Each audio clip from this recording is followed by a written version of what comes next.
Девушка на Луне. Давным-давно, в незапамятные времена, жила на земле злая-презлая колдунья. У колдуньи была падчерица, тихая, работящая и собой писаная красавица. Не любила колдунья свою падчерицу, постоянно ругала и изводила непосильной работой. А та, хоть бы ей что, все такая же красивая да пригожая. Заговорит, словно жаворонок запоет, улыбнется, будто ясным солнышком все кругом осветит. Всем нравилась красавица, все ее любили, но это только еще больше злило мачеху, и задумала она во что бы то ни стало погубить падчерицу. Однажды в глухую полночь колдунья примчалась невесть откуда на своей железной мялке и разбудила спящую девушку. «Сбегай-ка на речку, свежей водицей спить захотелось». Хорошо, мачеха. Ночь была ясная, морозная, с неба светила полная луна, под ногой снег похрустывал. Любуясь лунным сиянием, девушка спустилась к проруби. Шүлде торнам,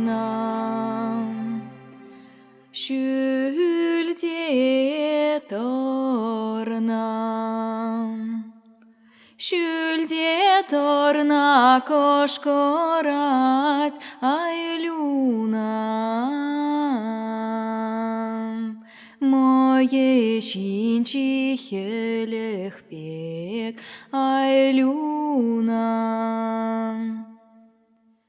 Шерде шелень, шерде шелень, шерде шелень шовачке айлюна. Шүрласа пөлмешке айлюна. Тухать пордам, тухать пордам, тухать порда вылят пор айлюна. Ялпа перле савнат пор айлюна. Сняла с коромысла ведра, наклонилась, чтобы зачерпнуть воды, а когда выпрямилась, в ужасе отшатнулась. Ах, ох, что это? Кто это?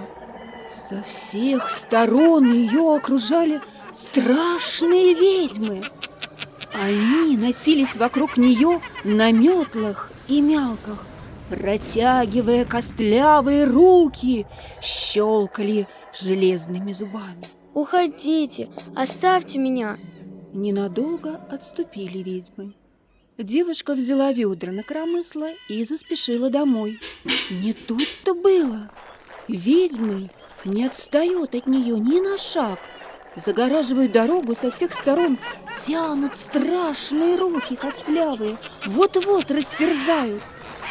Девушка в отчаянии озирается, но кругом ни души, только одна одинешенька луна с неба светит.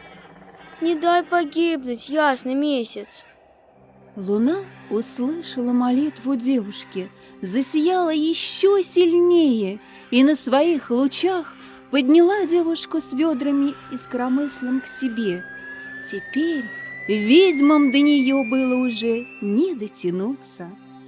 С тех пор в ясные ночи на полной луне и видится девушка с коромыслом на плечах. Приглядитесь получше, обязательно увидите.